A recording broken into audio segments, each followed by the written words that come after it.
Okay, setup for this. I was once upon a time a huge comic book nerd, particularly Vertigo comics, and they're releasing a whole bunch of new Vertigo titles, Sandman universe, and a whole bunch of new stuff, like 6 or 8 or something like that. And I said I was going to review them. Two of them came out very recently, and I just read them. I'm going to review them. Specifically, I'm going to do these one at a time, because there's one in particular I'd like to talk a lot about. the one that the one I liked was just like, this isn't bad. The other one was Border Town, and I really need to talk about this for just a minute or two. Well, the short of it is I don't like it very much. It isn't very good. I'll even go a step further there. It just isn't very well written.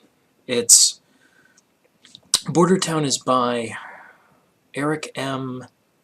Esquivel, and it's about some... Okay. The story goes like this.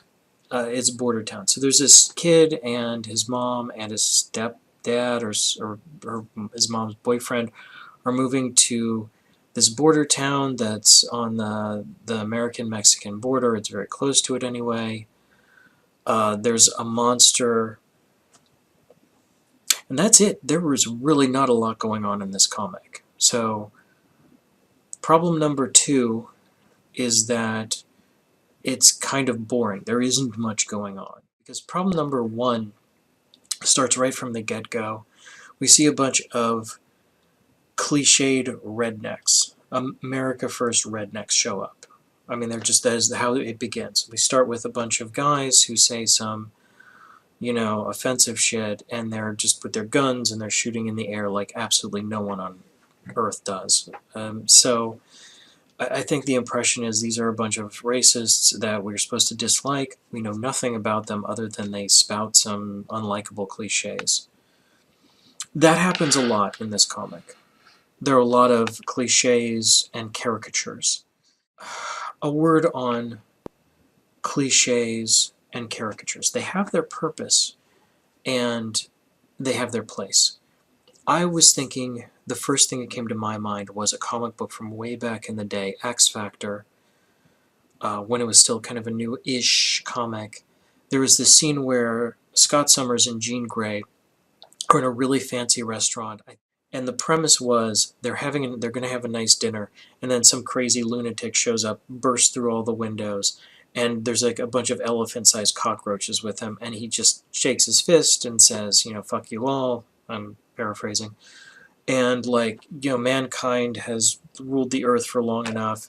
Its true rulers, the cockroach, will now take over and begin fight between, Phoenix and Cyclops and Cockroach Man. I don't remember what the character's name is, and it's not really important. I don't know, and I don't really think that character had any existence outside of the 3 or 4 pages. He wasn't even the main plot line. It was they go to a nice restaurant, and their nice dinner is, as will happen in New York in the Marvel Universe, their nice dinner plans are ruined by a supervillain. We don't need to know this guy's backstory. We don't need to know his hopes and dreams, that he cries himself to sleep into his pillow, dreaming about someone or other. We don't care. We don't need to know. He exists only as an obstacle that is set up for the protagonist to knock down very quickly while they're having their interaction. He could be a force of nature or a malfunctioning robot or a stuck elevator. He's just there to create an interpersonal conflict and put a bit of action in a superhero comic book. Fine, fine, fine.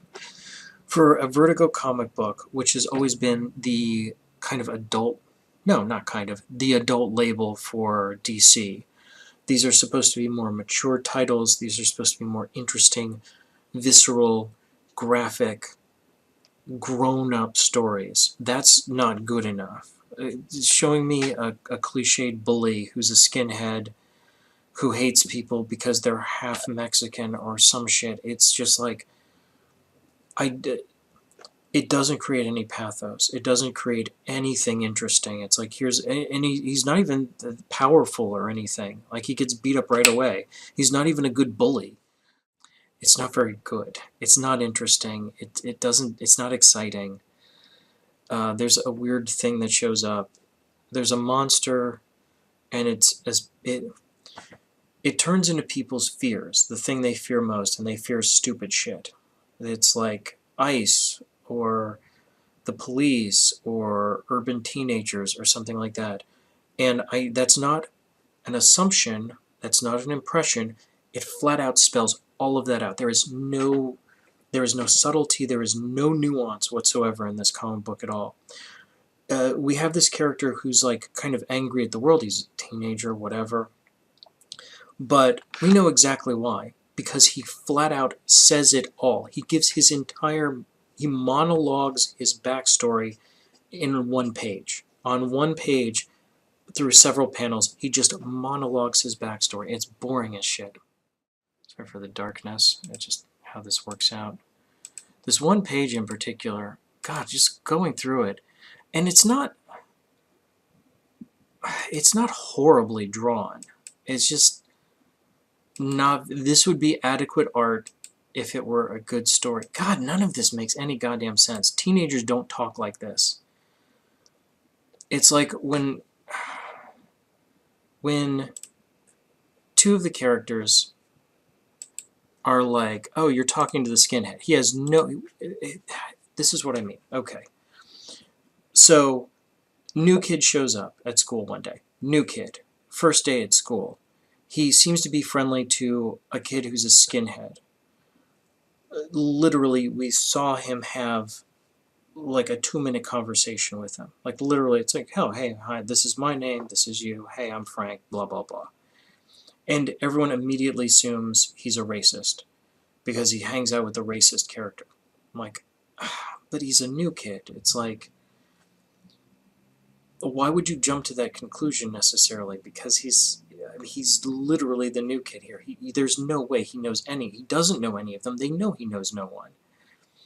So, but then they have, well, okay, prove you're not a racist, because that is totally a thing a teenager would say, I guess, or any human being. Can you imagine a normal conversation where someone would just go, prove you're not a racist? It's like, and then he does. He responds to a ridiculous statement successfully.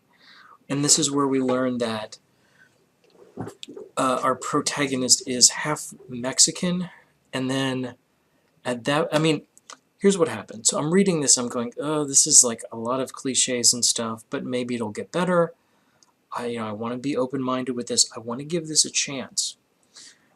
But the further I get into this, the more it's like, oh, these are some bad decisions, and these are not good decisions, and none of this is good writing, and this isn't interestingly drawn. The monster is very boring. It just looks like like this thing you're afraid of with green skin and with big teeth. It's not an interesting monster at all. It's just, it doesn't even make sense. It's like it takes the form of your greatest fear, except differently and monstrously, and obviously not the thing that you're most afraid of, but something else and a monster. It doesn't make sense. It's not interesting or cool. So we get to this point where he has to prove he's not racist, and he has the stupidest fucking lines ever. I've got to read this. Prove it. Prove you're not racist. Okay, well, let's see. I listen to Japanese thrash metal. Why is that proof that you're not a racist? I mean, can't you like Japanese thrash metal and hate Koreans, for example? When I work out, I follow Kumal Nanjiani. That's awesome. I've seen Steel so many times I wore out the VHS tape. Says a teenager. A teenager. These are, I mean, I have no indication that this is happening in the past. And then he stands up in the middle of class. Oh, and I'm half Mexican, he screams. Now, there are a bunch of characters, teenagers, having an out loud conversation in the middle of a class, and the teacher isn't interrupting them or saying anything about this while they're standing up. This makes no sense logistically. And this other character is like, no, you're not. I am. Blah, blah, blah. No, you're not half Mexican and half Irish. That makes you sound like the world's shittiest centaur. This writing is so bad. You're Mexican and you're Irish and you're American. All three fully and all three simultaneously. 300% is definitely not a sentence a teenager would admit at any point. I mean, maybe I could see a teenager saying something stupid, but I'm get the impression I'm supposed to take this 100% seriously. And that's at that moment, that panel, where this comic book lost me. Because at this point, I have just paid you $4 to lecture me about identity, politics, and race. Fuck you. No, that's not how this is going down. It's having the writer project their identity politics into a comic book is hard to swallow. If the rest of this comic book were super entertaining or well written or dazzlingly beautiful, you'd put up with it or you'd ignore it, or maybe you'd even consider it in a better light. But the comic book itself, the art is, it's not a style I like. None of the characters look interesting. None of the characters are interesting. Nothing is presented as interesting. It's just this little thing in a border town. There's no...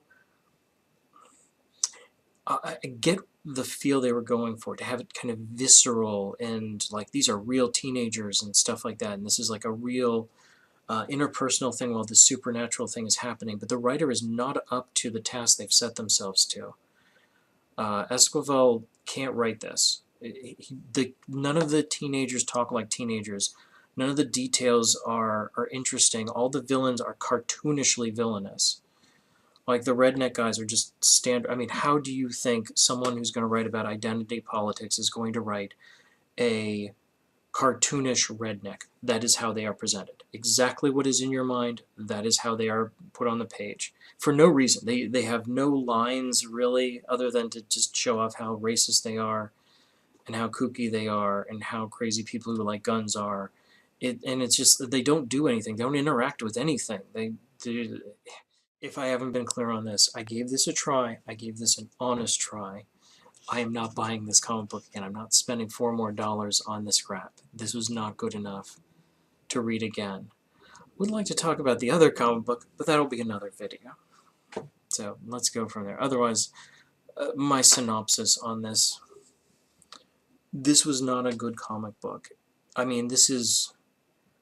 If this came out in Vertigo back in the 90s, it would be like, it's one of their off titles. A lot of their titles came across as independent comics. It was kind of like a home for them. There was a place for it. When this is one of the only titles coming out, it's one of the big, what is it, 6 titles, I think?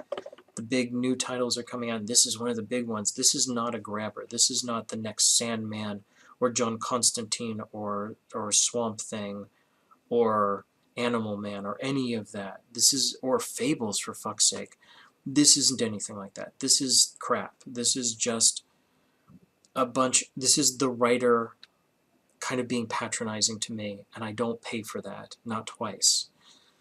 So I'd recommend staying away from this one. It's not very good. It's just an independent comic with some identity and racial politics.